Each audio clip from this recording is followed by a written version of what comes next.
So I was going to stay in BC, and I decided not to. I really missed Montreal, so I came home, and the owner of the health food store that I had known since I was 13, 14, found out that I was doing yoga all summer, because I was writing letters back home. This was not an email predominant time, so I was writing, and not to mention the fact that we didn't have electricity, so email wasn't even possible. I was sending letters home, oh, I'm doing yoga all the time, I really like it. And so she says, okay, well, we need a kids yoga instructor, so teach kids yoga. And I'm like, but I'm not a yoga instructor. So I kind of argued with her for a little bit, but she wouldn't let me kind of back out of that one. So I started teaching kids yoga, and then I ended up talking with Darby and saying, okay, well, now somebody else wants me to teach adult yoga, and I'm really kind of scared about this because I don't know anything about teaching yoga. So he suggested I do a teacher training at his old studio, which I did, which I completed in 2000 or 2001 with David Swenson. It was just a short teacher training, and then I did a whole bunch of other workshops, and I was trying really hard to get as much information as I could. And I was really young. I started teaching when I was like 18. And so and I looked like I was maybe 15. So nobody was taking me seriously. So I was like, okay, I gotta just learn as much as I can so that, I have something to say that's true. And that's how it started. And I've studied a whole bunch of different traditions. That's how I met all of my core friends, through different trainings. And so now I've been teaching for 10 years and 7 years full time. And how did Ayurvedic medicine come into this? Well, Ayurveda is a ancient system of Indian medicine, Indian from India. And it's largely part of yoga, like traditional yoga. In Ayurvedic medicine, a lot of the treatments have to do with different breathing exercises and different like asanas or postures, even hand postures, what we call mudras, hand positions. So in one of the teacher trainings I did, I ended up doing a 200 or 250 hour teacher training with Darby. And we had this wonderful woman, Indian woman, came in to talk about Ayurveda. And I was super fascinated by it because it really brought together my interest in holistic healing that I had had since I was super young with, this kind of very organic way of healing and treating the body, where you would look at the body as like a micro universe. It has all these elements in it. And you don't just treat whatever is bothering you. If it's a headache, it's not the headache that's the problem. It's whatever caused the headache is what needs to be addressed.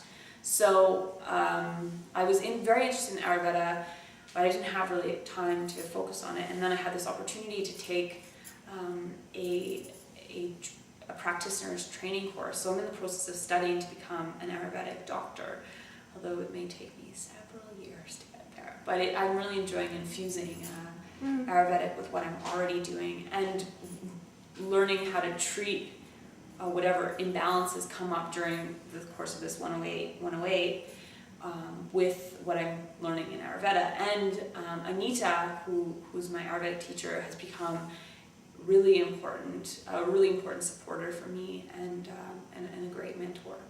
Fantastic.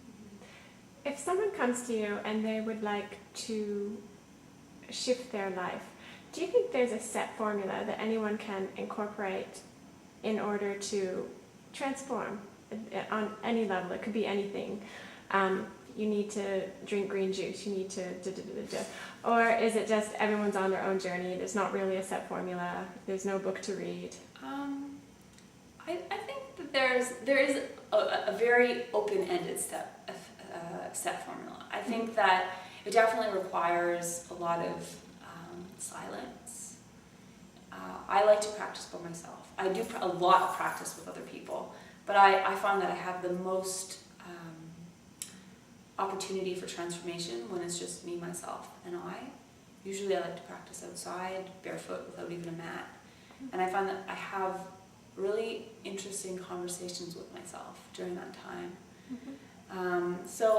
That's my yoga practice. Other people might just be, walking through the forest, or I say forest or nature because it tends to be less distracting than walking down a busy street in the middle of Montreal or the middle of Manhattan or something like this. So I think taking a bit of a retreat from your regular routine, just sit quietly, even beside a window or with a notebook or anything that sort of resonates with you. There isn't a set formula as to what exactly everyone should do, but I think people should really do what resonates with them, that requires them to just step back and go, okay, what is it that I am doing now? And how do I feel about what I'm doing? So this is a very simple practice that I encourage my students to do, and I practice regularly, is at the beginning of my day, I have a set routine.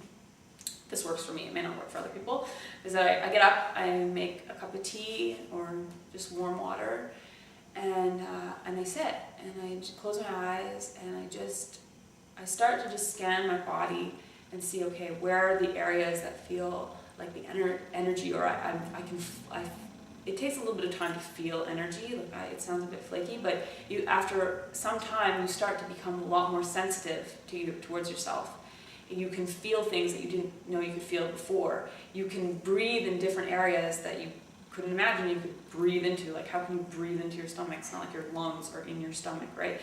But the feeling of taking a deep breath actually creates like a wave of energy or whatever into your stomach. So it actually feels like you're breathing into your stomach, but what's really happening is that you've let go of the tension in your diaphragm, which is this muscle that divides you in half horizontally. You've let go of the tension there, and so your lungs are able to expand more, and it presses down your diaphragm into your organs. So it feels like you're breathing into your stomach. And you can even go further, you can even feel that extension, the organs descend, and if you relax your stomach, you can even feel it in your pelvic floor. And so it feels like your whole body is breathing, and then you could feel it, same thing in your legs. So I take a few minutes to just feel, really. I'm not doing anything besides just feeling what's going on. Sometimes I'll notice, oh yeah, I have this like pain in my shoulder, pain in my gut or whatnot. I kind of notice how I'm feeling physically. And then I take a good while to really assess how I'm feeling emotionally. Like what emotions are sitting there. Sometimes you wake up on the wrong side of the bed and you don't know why, and then something happens that's really inconsequential and it causes you to throw a temper tantrum or something like this. It can really, really upset you. But that's because we didn't really, at least in my experience, it's because I didn't know how I was feeling first. So if I take the time to really feel how I'm feeling first before I go on through my day, I have a better chance of making sure that what I started my day with, say the feeling of, okay, I'm worried because I have something going on, or I'm anxious, or I'm excited, or sometimes I'm so excited, you're just like, you can't even control yourself practically. If I know this ahead of time, before I meet the rest of the world, then I automatically start doing things to kind of balance out. And you do that subconsciously, right? If you notice that, I'm starting with anger. Okay, I'm starting with anger, and yeah, you could do practices where you're like releasing it, or breathing it out and breathing in peace. But you don't even have to do that. You just need to know what it is. And once you know, then you're automatically going to start doing things that are going to eradicate those negative feelings. So if you're feeling angry, you're going to be like, okay, it doesn't even really matter why. Sometimes it's just there. Sometimes you just woke up you had a weird dream and you just woke up feeling weird. So it doesn't matter why you have those feelings. But you can take the time to just do things that balance it out.